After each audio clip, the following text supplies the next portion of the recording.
Hey guys, welcome to our channel. We are Ayla and Caleb. If you're new here, we have a 9-month-old daughter through embryo adoption. We've been through one big journey to get to where we are, to become parents.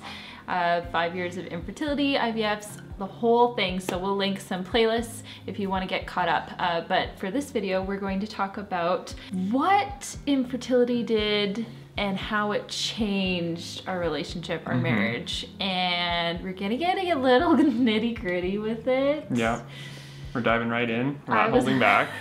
I warned him, I was like, we're gonna talk about these things, okay? So he's ready. I've mentally been preparing all morning for this. Yeah, we were planning on doing this during Nova's nap. We were not organized enough, so she's having her bottle. She woke up as soon as we sat down to film, so. Yeah, she's having her bottle. She loves to be Miss Independent and drink her own bottle anyways, so she's good right there, but we'll see how this all goes. So let's just get started so that we can't waste any more time. Yeah. Okay, the number one thing, I think for us, this is all, I guess I should preface this with, this is all specific to our relationship. Of course, there will be things that you might relate to, there are things that you might not relate to, but this is just But I do think most of it will be relatable. Yeah. Yeah.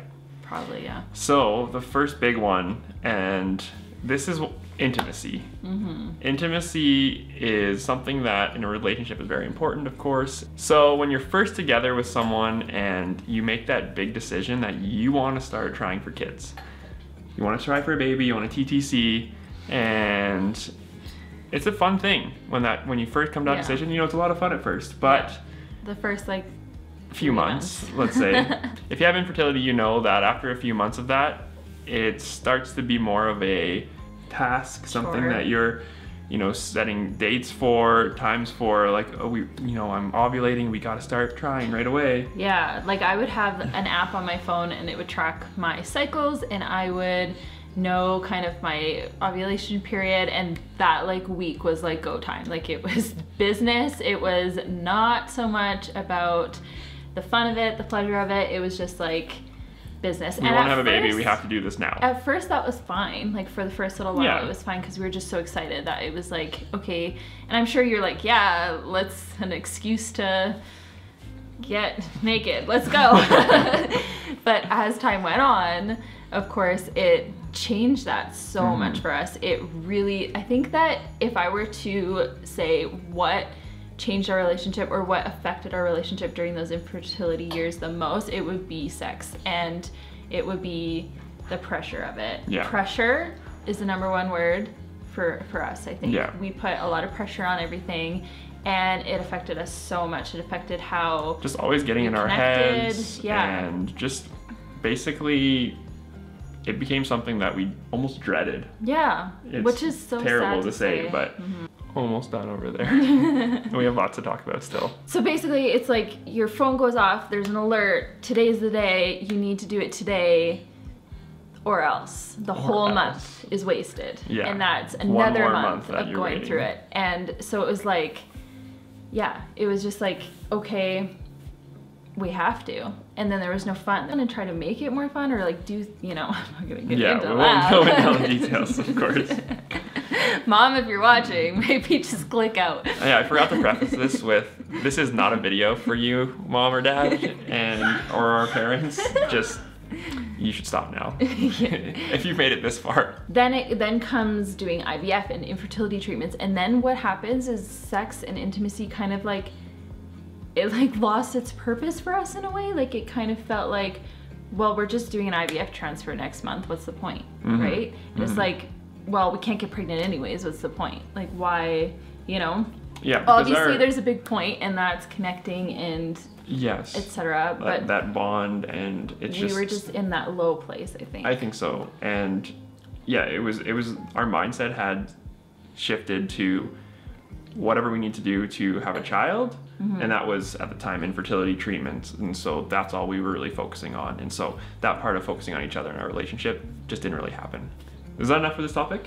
I mean, there's so much more. Yeah, I mean, we could go, and I don't want to talk anymore about it. I think the next biggest one is the financial side of things. Oh yeah. So infertility comes with a very heavy price tag. And especially over the years that we went through infertility, it just continued to rack up. It was always about, we need to try to make money so that we can save for an infertility treatment, or we need to try to make money to pay off the debt that we used for an infertility treatment. And it was just like this never-ending cloud. Yeah. Anytime you had any money, you were just focusing on how you can use that towards the next treatment, or to pay off the last treatment, or saving whatever you can, ways to make new money. Basically, every single thing was all surrounded by infertility and what we're gonna do next. Yeah, and so it was like we didn't have money for anything, and it was always frustrating because it felt like that money was just disappearing. Like it wasn't, if it went towards a baby, like great, like I don't care what we can't afford. It was, but it was that it was just kind of going into thin air. But worse than that, it was going somewhere that was providing us a lot of pain, because dealing with IVF is not easy, dealing with negatives is not easy, dealing with miscarriage and loss is not easy. You're so distracting. And pretty much anytime we wanted to go do something, in the back of our minds we'd be thinking, oh well, if we didn't do this, that's $50 towards the next treatment, or paying off debt, that's $100 towards the next thing. And so we would just constantly be having that internal battle with ourselves of, well, should we go on a date, or should we stay in and figure out what to do that's free? So that's what we did. I mean, we got creative with ideas of how to still do fun things. Yeah. It's just Collected it was lots limited. of coupons. Yeah, we were really good at like collecting coupons. You know, going to movies for buy one get one free. Cereal boxes had that stuff. Like we did whatever we could. We should just nickel and dime our way to do anything. We still are. We still do. We're still like that, and I think that's good. Like I wouldn't say we're super frugal, but I think we're smart about how we spend most of the time. It's a little bit less like that now that we have. Just want to spend all our money on her. And because we haven't been doing a treatment. However, you know, we have to start thinking about when we will do another one, but that's another video for another time. But yeah, it's hard because in a relationship as well, you need to be dating your significant other. A relationship isn't just, oh, we're together now, okay, that's it. And you we should fell still be into dating. that a lot. Yeah. It's like this whole moping around, just kind of sit down on the couch, eat dinner, watch TV, like. I wasn't gonna say moping around. I was just gonna say like just going through the motions, like just, I don't know. Getting into a routine, like a rut, though. Yeah, definitely. So it's important that you still date your spouse, your significant other, and we had to get creative with that. Yeah. Which isn't a bad thing. Like there's so many things you can do. Going skating on the ice rink in the community, like that's free. Like there are so many things. So it was just about shifting. Yeah, like we definitely made a lot of sacrifices. We didn't travel or do anything like that a lot of people will do when they're younger. Yeah. I think we decided, you know what, we'll do that later. We've committed to this path of trying to have a child, and that'll come later. And then as the years progressed and it kept not working for us, we kept thinking, well, maybe we should just stop and take a break and go travel. And then we're like, oh, but then that's all that money that we could have saved to go. Yeah, we were in this constant discussion. It was like this open discussion that lasted the whole 5 years of, should we just quit? It was like, should we just quit? Because this isn't working. We need to figure out how to deal with money. Like we want to progress in our lives, and we're just stuck. We're just stuck because of money, because of... Well, we were even in school at the time too, so we're trying to save for that, pay off our tuition every year. But I guess the biggest thing is that the financial aspect of infertility affected our marriage because we got into a rut, because we had the stress of money always on our shoulders, always thinking about it, always worrying about it. How are we going to pay the bills? How are we going to do this? And then not really strengthening our relationship by continuing to date each other and build that connection through fun activity, like having fun. Yeah, and exploring, experiencing. Anyways, that's how it affected us personally. Something that I've been wanting to talk about for a long time, but I've always felt really awkward about, is the fact that infertility really secludes you. And you lose relationships, unfortunately. I mean, not everybody, but we did.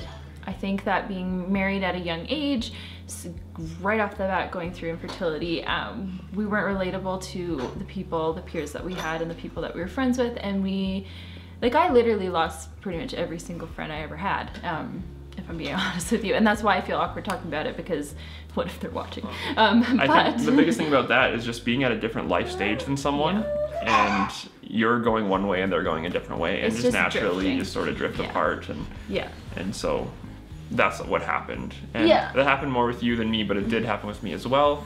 And I think the way that affects our marriage is that you're not having outside connections, and you're not having people to talk to, people to spend time with, and so you kind of bring everything to your relationship. Like, you're not venting outside of your relationship, you don't have time away from each other as much, you're just kind of like in this little ball of grouchiness, basically. Yeah, it's really important as well in a relationship to actually have time apart, to do what you're each passionate about, or hobbies that you like that each of you may not like together. And if you just constantly spend all your time together, that's not healthy either. You silly girl. Ow, baby. You want me to take her for a bit so she doesn't pull your hair. I think the takeaway from that is maybe you're not someone who has infertility, but you have a friend who does. Try and find a way to still connect with them, even if you are on a different path, or makes a huge difference. You don't relate to what they're going through, just because that relationship to them is more important than you may know. So another one for us is this like resentment that I kind of started building up over the years and over the treatments towards him, because I felt like I was doing everything. I was the one taking meds, I was the one doing the needles, I was the one doing the appointments, the constant everything. It was kind of complicated because I knew he couldn't do those things. He couldn't take the meds, and he couldn't do those things. That was on me, and it was always going to be on me. But I think it's just natural to feel like, why am I always the one doing it? Why are you always the one with all the needles, getting pricked, having ultrasounds? It would get exhausting. Having those invasive sort of procedures. Yeah.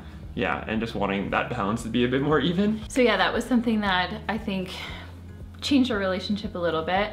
And the good thing, the positive to come out of this, is that you took that on as a way to try to be supportive and show your support.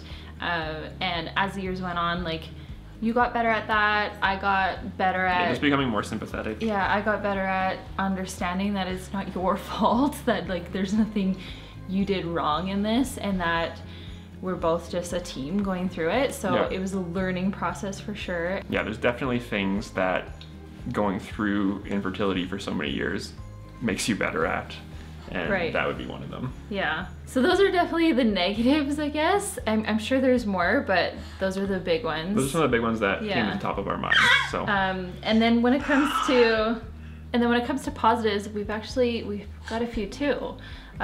We want to end this on a good note, right? So it's not all down in the dumps. We do have some positives that infertility has done for our relationship. So what they are, the biggest one that comes to my mind is it actually brought us closer together. So while we just talked about how things made it hard to be close together, you're going through the same struggle. And so I believe what it's either going to do is it's going to either bring you super close together, or you're going to fall apart. And in our case, it strengthened our relationship. Hopefully. We went through something really difficult and really challenging, and we learned early on how to help each other through that. And that is something that's such a huge life lesson, and going to go with us for the rest of our relationship together. We really grew together. Like, we were growing as individuals during that whole process. Right. And we grew together as well. We learned so much about ourselves and about each other, and about how to make our marriage work during hard times, which then just makes good times even better. One of the most important things in a relationship as well, that's a positive takeaway from this, is communication.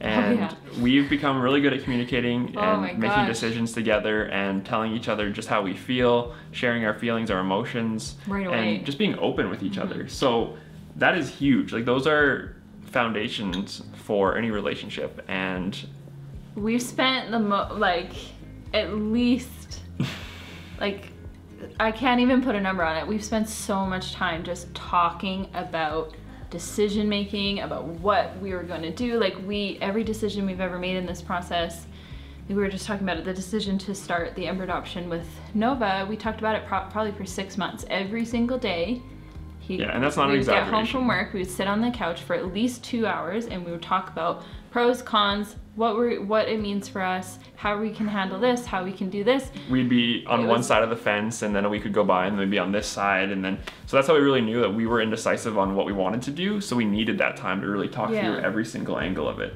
and it was an important decision, and that's why we made sure to talk about it for so long. Yeah, what we were indecisive about, I just want to say this because I know we're going to get comments, is about the timing of things. Yeah, not it was about more timing. whether or not it was the timing. It wasn't which was going to be better for our family, it was all just timing. And so we're really happy with obviously our decision. Things worked out really well for us, and I mean she's the most positive takeaway for our relationship, I would say. Yes, she makes us better people, 100%. Yeah, and now that we have her, she's improving our relationship together and just helping us change and develop as people individually and together. And so is there any more positives you have to add, or?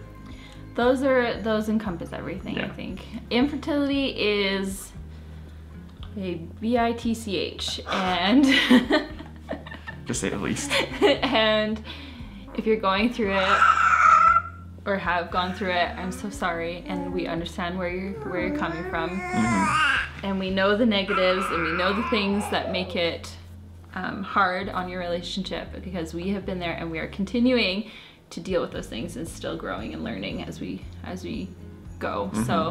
So I want to say, if anything in this video interests you specifically and you want to know more details about, or we can help you maybe answer some questions in regards to your own journey, your own relationships, maybe we can make specific videos on those topics for you. You're opening yourself up to have to talk about intimacy more. we may not talk about intimacy specifically to help you out in your relationship, because that just might be a little bit too TMI.